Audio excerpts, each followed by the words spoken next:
We're here with group 4, the final group from 10 INSD, and it's a large group. We've got 6 on the panel, so we'll aim to be 20 minutes or so, and we've got our all-star listeners across the room who have proposed an initial question to get us started. So looking at the question bank, what was selected was, how does ecological collapse, such as the loss of biodiversity and the degradation of natural resources, contribute to the risk of civilization collapse? Who on the panel would like to start us off? Go ahead, Lavanya.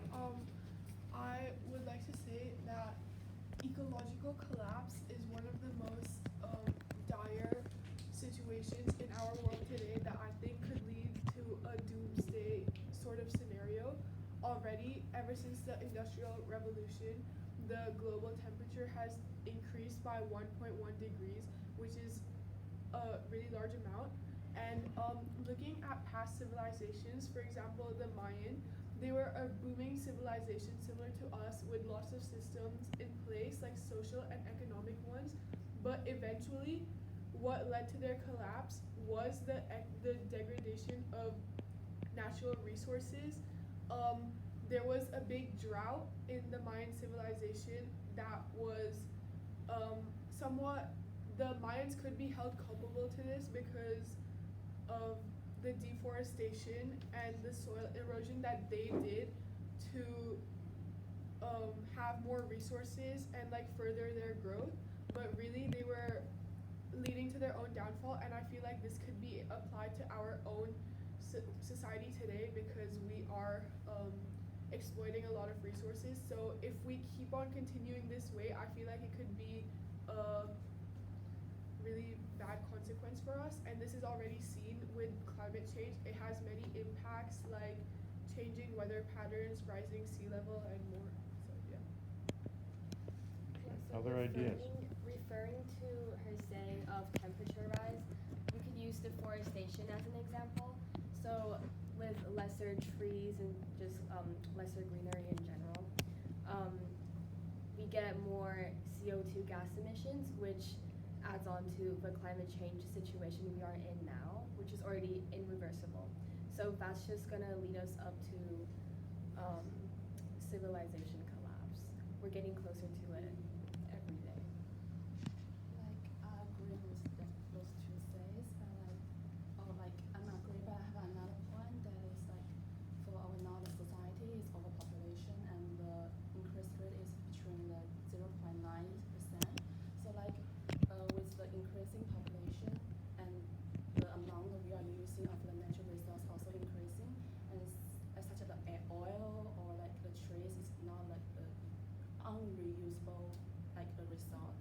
So like amount of time is go, so like we are like the resource will be limited, so like they will also cause like high risk of the civilization collapse.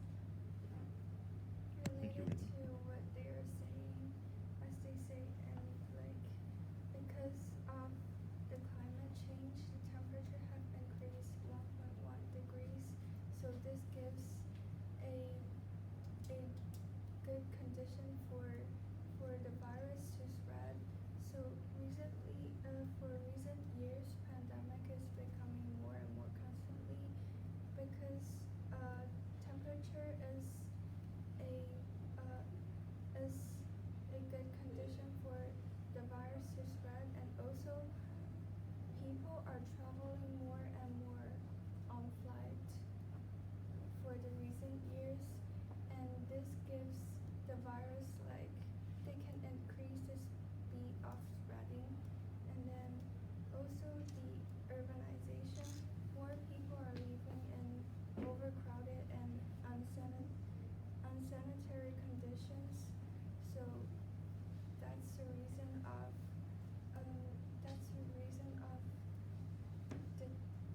the pandemic for the recent years is becoming like more and more constant, and this also causes this. Thank you, Ray. Some huge concepts there that Ray introduced. So let's continue with those. There was a pandemic. it did not, in the end, wipe out enough of the population that we are in population decline globally. We still see an increase in the population. Certainly a very unfortunate amount of sickness and death in many countries in the world. But as Ray says, we are potentially overpopulated in urban areas. We are potentially overpopulated in the sense that we travel around the world globally, and that this pandemic was a demonstration of those strains on the systems that we have. And how might what we saw with this one be forecasting what we could see in the future? I think we definitely we should take more precautions to pandemics in the future globally. So we should definitely spread more awareness about how all sorts of societies and communities can deal with these kind of situations where we have really dramatic outbreaks that results in deaths and sicknesses.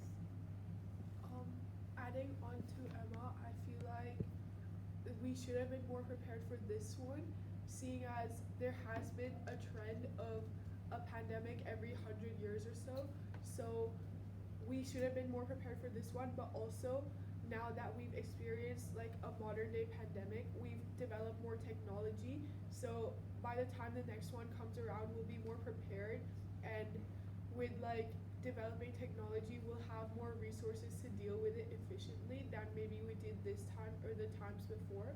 So like just using technology to prepare for it more would be helpful in minimizing the risks of a pandemic.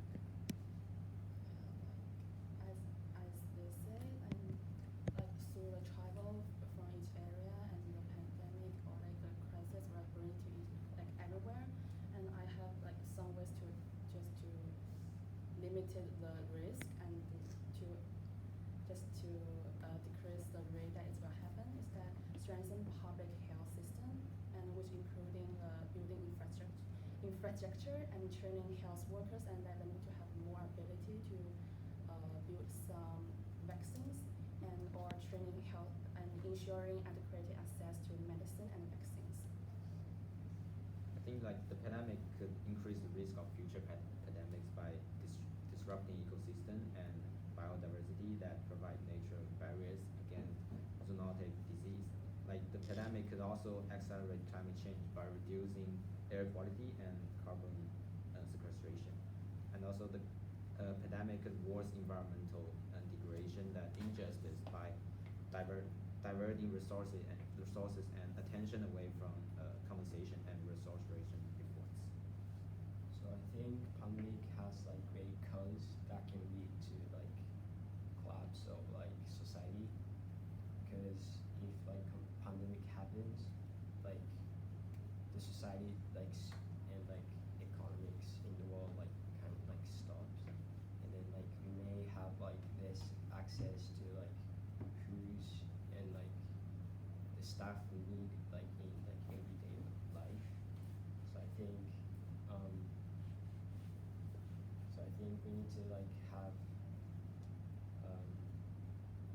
like things that can be like prepared when like a pandemic happens. Yeah.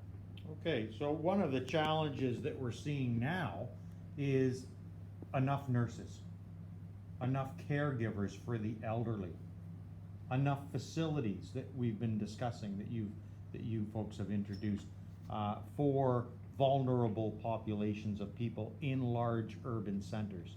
The cities are overpopulated, Ray has suggested, and we need to prepare for the next pandemic, is what is being introduced here. How is technology and AI potentially going to provide solutions for this shortage of workers in healthcare and services for those people in need? I think as AI has the ability to sense patterns and produce data with great accuracy, sometimes even far better than humans, I'd like to believe that AI also has the ability to predict pandemics and pandemic does happen, it is very possible for AI to make a great contribution by gathering data to for humans and letting us know how we can advance with the situation of a pandemic. Adding on to what Emma said, not only would AI help in preparing for a pandemic and like predicting one, but I feel like when the time does come, for example, with like personnel in hospitals, with like more like pastoral jobs, for example, nurses that are responsible for like checkups and like other normal care. If there's a shortage of nurses, AI could help in replace that. Like for example, checking the vitals of patients and other jobs, AI could be programmed to do that. And we also see like some AI already in like daily spaces. For example, there are some AI waiters in restaurants. So technology like that could be more advanced so that if there's a shortage of personnel, AI can kind of take their place. But obviously for more complex jobs such as doctors performing surgery and that, it would be difficult. But like other jobs, AI could definitely be a substitute. Yeah, according to the Lavanya says the situation, and because AI techniques can help to learn many mixing and natural language, and he can process a large amount of the data. So like when the doctor is very busy and nurse is very busy, and when they're meeting with some of the patient that have the crisis, and the doctor may miss the problems on like the in certain problems and in the health problems. So like the AI can help the doctor to find that and to protect before the crisis actually happens. So it's wrapping up there. Like I think AI can help us solve problems in many domains such as healthcare, education, business, entertainment, and security and environment. However, like AI also has some technical limitation and ethical issues that need to be addressed before we can like fully trust and benefit from it. So like when the AI comes into like healthcare, such as like medicine stuff, I think like when it comes to medicine, it's like more on the biology, which is like the AI doesn't have like the part of it. So I think the AI not gonna like help like very big on the medication, but it definitely will speed up the improve on the technical technique I to the agree with Tony's saying. It's like because nowadays we need more like medicine resources, and then the healthcare is becoming more and more important. So I think for me, as the technology develops, I think also education rate is a very important aspect for human beings, because the result shows that education rates, educated people have higher life qualities, and they live a healthier lifestyle than other people, and then also they are more aware of their health. So I think it's important to get educated because of because also like the high educated people have a like more educated about their health. Tony said earlier that AI may not be intelligent enough to adapt to a pandemic as of now. I do believe that as we progress and maybe by the time as like in the years AI will develop. However, Ray also said before that now with increasing climate temperatures, a pandemic is more likely to happen sooner. So linking that to what Tony said, that if AI is perhaps not intelligent enough right now to help with a pandemic, pandemic, then if a pandemic does come sooner, it will be harder for us to deal with it, and that could possibly contribute greatly to civilization collapse depending on the severity of the pandemic. So there is that factor to take into consideration. Civilization collapse and the challenges that people face in rural areas and areas without the education that Ray spoke of, or access to that education. Perhaps not the same equal access to technology, and quite likely not equal access to healthcare. And so for people in rural and remote areas in many countries around the world, they're looking at a more imminent and a more real threat to potential collapse of the life that they know.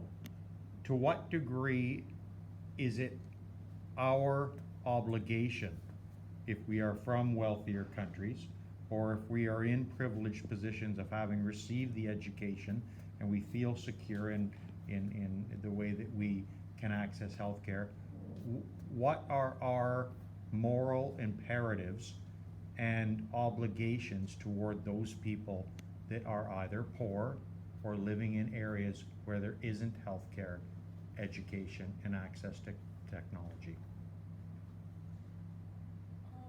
Well, I would say that the wealthier countries or superpowers for many times are the ones responsible for the scenarios that lead to decreased healthcare. So for example, usually things such as factories or other other methods of globalization are located and are coming from wealthier countries, and this leads to, for example, increased air pollution. However, wealthier countries and wealthier people have the resources to protect themselves from air pollution, whereas poor people don't. So these people that are impoverished, it is not their fault that they are facing these health issues. Therefore, I personally believe that the wealthier countries are morally obligated to help them because they are the ones that caused their issues in the first place. Referring to what Lavanya said, first of all, I definitely agree. And I also believe that if the wealthier countries have the resources and the technology to build their society, like factories and cities, they should also use their resources to help countries that are less fortunate. Yeah, according to like the wealthy culture has the ability to create some medicine and create some techniques that can help more worser people, and but because most people also have some like they have the heart to feel that I cannot just to gain whatever like I have never put every effort in.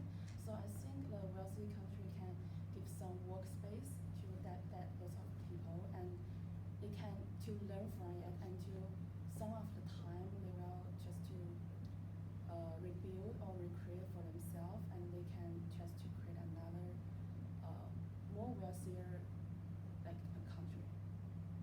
I agree with Huini saying, like the richer country is have the responsibility to help the poor country. Also, I think the poor country can build the awareness of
Okay, if we were to look back, and we're up to 20 minutes, so let's just have a concluding statement of 20 or 30 seconds by everyone.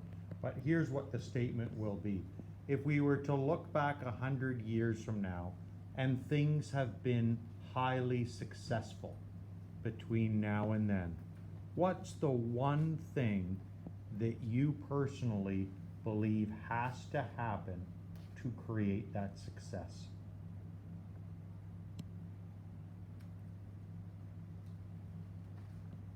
I'm sorry, do you mean success, like the success 100 years ago? So what do we do to get to that point again? No, I'm asking about 100 years from now. So we are in 2023, in 2123. If we're all here, or your children are here, or your grandchildren are here, and things are better for global citizens, for people on Earth in the future, what's the one thing that has to happen between now and then, for us to continue to survive as a global community, to avoid major civilization collapse, and to provide for an improvement of the world's sustainable features for the next generations? What's the most important thing in your mind? I think So I think we need to find alternatives to the resources we have now, such as, according to the data we have, we should be running out of fossil fuels by year 2050 to 2060. So we need to find renewable energy sources, which we already have, but we definitely need to make it more common and more used in order to replace the sources that we are running out of now. I would definitely agree with Emma. There are many other threats right now, like nuclear war, AI, whatnot. But I think that the main and the most pertinent issue is climate change. If we continue on this way, then the world will definitely come to an end. We can already see it with the rising ocean temperature. A lot of coastal civilizations are already going to collapse. Like in the next 50 to 100 years, the soil quality is degrading, the air quality is worsening. So if we continue this way, then the results will not be good. But according to what Emma said, that if we find better ways to use renewable energy sources like solar panels, windmills, and all of that, then I think that that is one of the only ways that we can prevent a sort of doomsday scenario. yeah, I agree with According to Lavanya saying, like, because of the climate changes becoming more and more serious, I think it's important for human to like have the awareness of protecting the environment.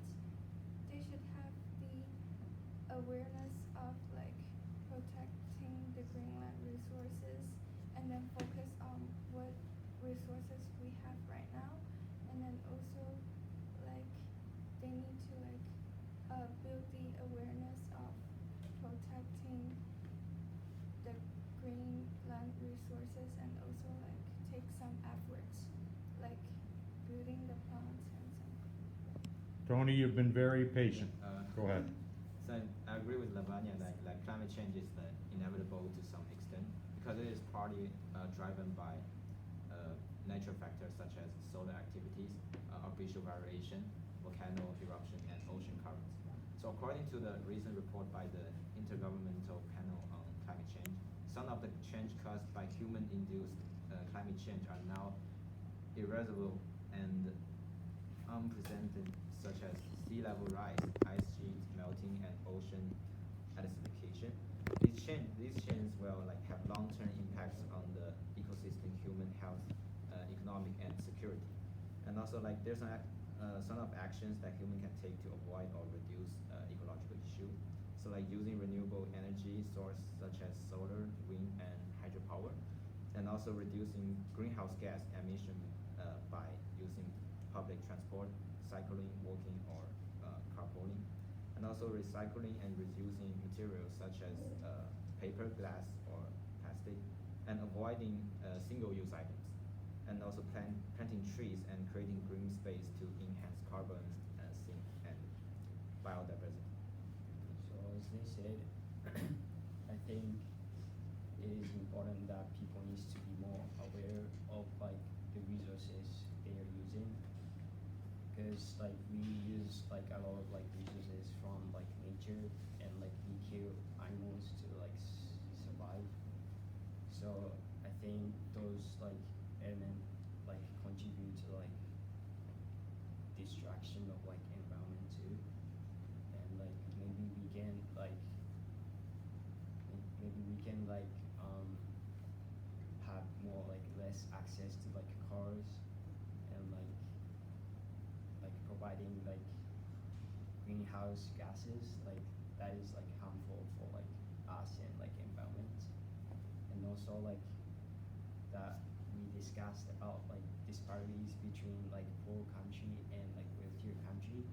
Like the people in like wealthier country needs to be more aware that like we have those kind of like problems happening in this world right now. So yeah, I think it is important that like people has their like own awareness to like resources they're using, and like problems that's happening right now in this world. Weenie, congratulations. You get the last word for today. Yeah, like I have another area of opinion for the improvement. Like Stephen Hawking once said, successful creation of effective artificial intelligence could be the worst event in the history of our civilization. And because of the unemployment for the AI systems, all the theory of artificial intelligence control societies through algorithms, and they will monitor us, or like the socio-economic inequality has increased. So according to all of this situation, I think in the future the human can create a specific and huge organization and to supervise the improvement of the AI. And we can set a specific rule to AI that something we can do or something that AI cannot do.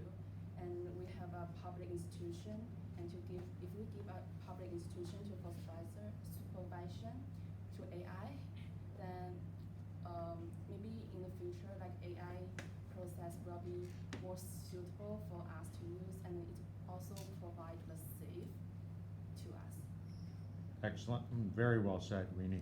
And Weenie introduced a new point. So of the panel of 6, 5 extremely concerned about the environment and CO2 emissions and energy, the use of secure but safe energy for the future, and 1, Weenie concluding with the need for AI to develop in a positive, constructive way for humanity, and not to become the worst possible outcome for us in the future, which is we've already been warned by Stephen Hawkins about.